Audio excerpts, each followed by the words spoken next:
eyes in the sky, gazing far into the night. I raise my hand to the fire, but it's no use.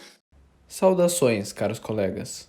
Eu sou Salomão Walked e na audiência de hoje nós vamos analisar juridicamente as condutas dos personagens de School Days. Esse anime tornou-se famoso por seu desfecho inesperadamente violento, embora catártico, pois quem o assistiu sabe que esse final é, na verdade, o resultado de contínuas violências emocionais perpetradas ao longo da trama. De todo modo, nosso objetivo é identificar os principais ilícitos cometidos pelas protagonistas no famigerado último episódio. Apenas para contextualizar, o anime aborda o triângulo amoroso entre um grupo de estudantes do ensino médio, Makoto e suas colegas de escola, Sekai e Kotonoha. Sekai descobre o interesse de Makoto por Kotonoha e os apresenta. Então, os dois começam a namorar, mas o rapaz logo se entedia com o relacionamento e passa a trair a namorada com a própria Sekai. Mais tarde, Makoto assume Sekai como sua nova namorada, mas ele também a trai, com diversas garotas. Eventualmente, todos se veem envolvidos numa rede de mentiras e ressentimentos. Para piorar, Sekai descobre que está grávida. Makoto se recusa a assumir a responsabilidade e Kotonoha, ao que parece, teve sua saúde mental gravemente comprometida pelas constantes humilhações que sofreu. Toda essa situação acaba resultando numa sequência de condutas ilícitas, que são o escopo da nossa avaliação. Contudo, antes de prosseguirmos, é preciso levar em conta que todos os personagens em questão são adolescentes, com cerca de 16 anos. A Constituição Federal, no artigo 228, estabelece que os menores de 18 anos são penalmente inimputáveis, ou seja, não podem sofrer uma ação penal típica. Por isso, é preciso aplicar o Código Penal juntamente com o Estatuto da Criança e do Adolescente. Isso é relevante porque o ECA impõe algumas diferenças processuais e sancionatórias. Por exemplo, tecnicamente, os menores de idade não cometem crime, mas ato infracional. Por consequência, eles também não recebem pena, mas medida socioeducativa, cuja finalidade não é punitiva, e sim pedagógica. Esclarecido isso, vamos à primeira conduta. Após Makoto propor que Sekai realizasse um aborto, a garota pede para conversarem no apartamento dele. Uma vez lá, ela vai até a cozinha a pretexto de preparar um chá. Na sequência, ela envia uma mensagem no celular dele para distraí-lo. Finalmente, ela se aproxima por trás com uma faca e desfere 7 golpes contra o rapaz, nas regiões do peito e abdômen. Na sequência, ela foge do local. Então, imaginando que Sekai tivesse sobrevivido aos eventos do último episódio, poderia ser atribuído a ela o ato infracional análogo ao homicídio doloso, artigo 121 do Código Penal.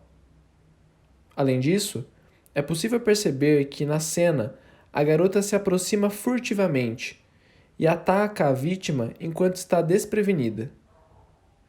O uso do celular para criar distração e possivelmente da chaleira para suprimir o ruído também foram estratégias para dificultar a defesa da vítima. Portanto, o modo de cometimento do crime o tornou ainda mais grave, configurando a qualificadora de traição, artigo 121, parágrafo 2º, inciso 4. A defesa, por sua vez, poderia sustentar a existência de algumas circunstâncias atenuantes, contidas no artigo 65. A primeira, de natureza objetiva, é da agente ser menor de 21 anos, As outras, de natureza subjetiva, são o relevante valor moral e a influência de violenta emoção. O relevante valor moral ocorre quando o crime é cometido em defesa de um princípio pessoal que o agente considera muito importante. No caso, seria a defesa da dignidade de Sekai e de seu feto, pois, além de Makoto desprezar seus sentimentos para voltar com a ex-namorada, ele ainda se negou a assumir a gravidez e tentou convencê-la a abortar. Já a violenta emoção é um sentimento repentino e intenso que torna o sujeito temporariamente incapaz de se controlar, após um ato injusto da própria vítima. Por outro lado, essa tese tem fragilidades. No relevante valor social, o princípio pessoal defendido precisa ser reconhecido como justificante não só pelo agente, mas também pela sociedade. E na violenta emoção, o crime deve ser cometido logo após ato injusto da vítima. Mas, ao que parece, o ilícito foi premeditado, o que demanda um certo tempo, além de ser questionável se houve efetivo ato injusto por parte da vítima. Logo, o reconhecimento dessas atenuantes dependeria muito do entendimento do juiz. Mas, de toda forma, como a personagem acaba sendo morta posteriormente, ocorre a extinção da sua punibilidade. Continuando, a segunda conduta criminosa ocorre após Kotonoha encontrar o corpo de seu namorado. Sekai recebe uma mensagem pedindo para que ela vá ao terraço da escola.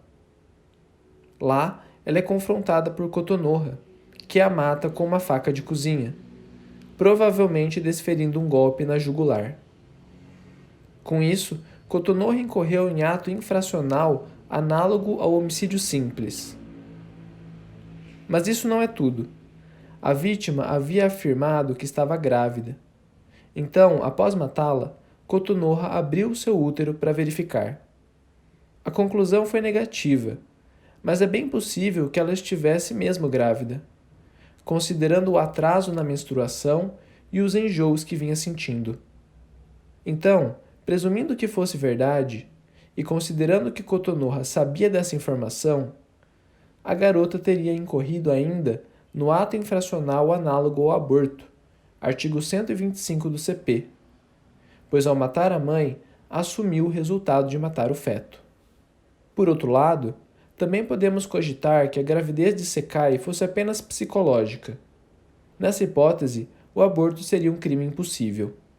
De toda forma, a tese de defesa aqui seria igual à anterior. Agente menor de 21 anos, violenta emoção e relevante valor moral, dessa vez pelo homicídio do namorado. Agora, para finalizar, vamos às consequências jurídicas dessas condutas. Como eu disse, os menores de idade não sofrem pena, mas medida socioeducativa, que tem finalidade pedagógica. Essa política criminal está fundada no princípio constitucional da condição peculiar de pessoa em desenvolvimento, segundo o qual a responsabilidade atribuída ao jovem deve corresponder ao grau de discernimento e habilidades que ele possui naquele momento, não os que ele terá quando adulto.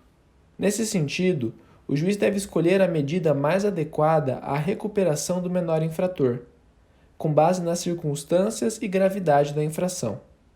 Especificamente nos casos de infração cometida com violência ou ameaça, o Estatuto indica a medida de internação, a ser cumprida em instituições como a Fundação Casa.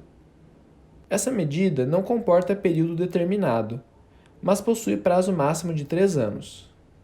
E, de qualquer modo, ela não deve ser aplicada se houver outra medida adequada. Nesse sentido, vale lembrar que, gradualmente, Kotonoha começa a apresentar comportamentos anormais, como falar num celular desligado e passar a noite sozinha no terraço da escola. Isso indica que o abuso emocional constante pode ter causado sua insanidade.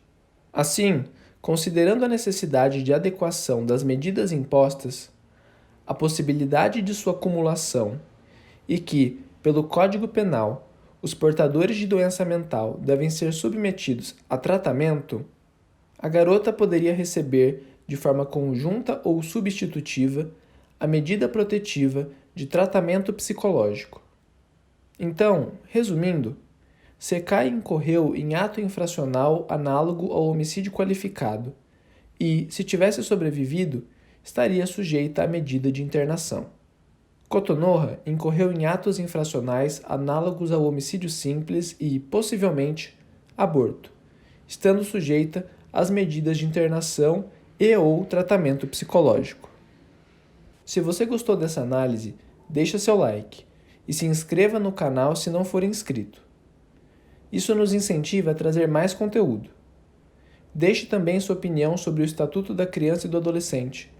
Você acha que ele confere um tratamento adequado à questão do menor infrator? Bom, nossa audiência vai ficando por aqui. Até a próxima!